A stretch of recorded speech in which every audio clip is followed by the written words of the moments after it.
Two dams burst in Inner Mongolia. Is corruption to blame?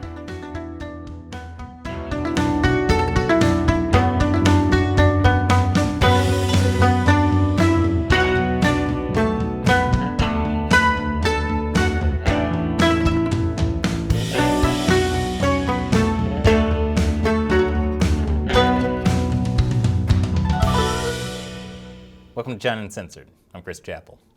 In July, you heard about the massive, deadly floods across China's Henan province.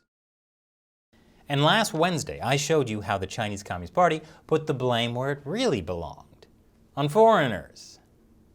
But there was another natural/man-made disaster in July that got a lot less coverage. In China's Inner Mongolia province, two dams collapsed after torrential rain.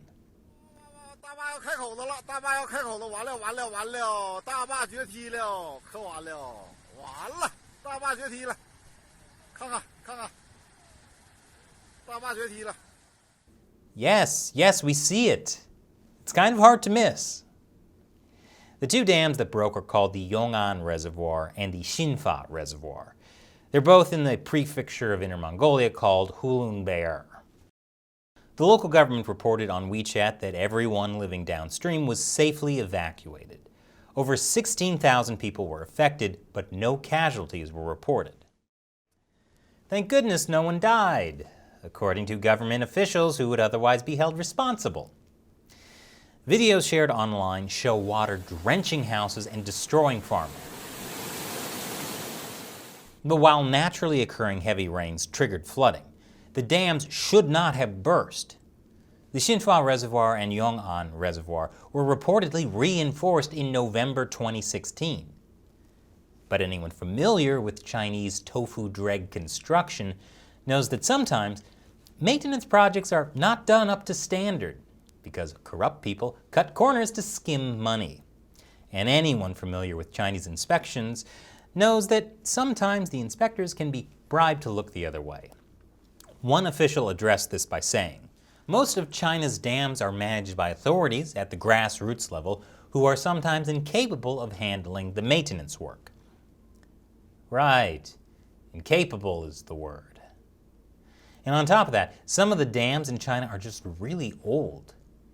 The same Chinese officials said more than 80% of the dams in China were built from the 1950s to 1970s, and many of them have exceeded their design service life.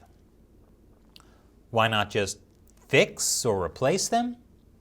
Well, according to China's Deputy Water Resources Minister, a lack of financial resources means that nearly a third of the total number have not had mandatory safety appraisals completed.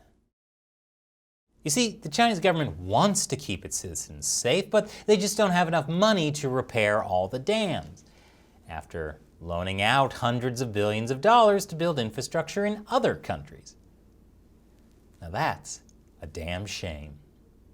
And now it's time for me to answer a question from one of you, a fan who supports China Uncensored by contributing through the crowdfunding website Patreon. That Jason down the road asks, question, if CCP officials for some reason took responsibility for anything bad that happened to China, would their heads spontaneously combust due to violating their extreme doublethink? Well, that's a great question. Not about their heads exploding, but about taking responsibility. Fortunately, Uncle Bill, who also is a Patreon supporter, seems to have answered your question. Plan A, censor it so there is nothing to be responsible for. Plan B, blame foreign powers and stoke nationalism. Plan C, blame a group of citizens and crush dissent. Plan D, blame local government and save face.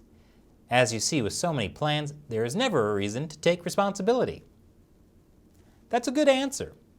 In 7 decades of ruling China, the Chinese Communist Party has never taken responsibility. As you saw in this episode, one government official chose Plan D and blamed local officials for being incapable of handling the repair work. Even when Chinese state-run media finally admitted the Cultural Revolution of the 1960s was a total mistake, all they were saying is that it was a mistake. It's easy to blame Mao's Gang of Four since they're all dead now. Those people 50 years ago, they made mistakes. But this admission is still within Plan C, blame a group of citizens. The Chinese Communist Party itself could never actually be responsible. I mean, how could communist ideology ever push people to torture and murder each other? Ridiculous. Thanks, Jason, for your question and your support, and Uncle Bill for answering it for me. And also a big thank you to everyone who supports China Uncensored on Patreon. We could not do this show without your direct support, since so many of our episodes get censored or demonetized. If you're interested in supporting us, head over to patreon.com/China Uncensored. You'll get a bunch of cool perks, including the chance to have me answer your questions on the show. Once again, I'm Chris Chappell. See you next time.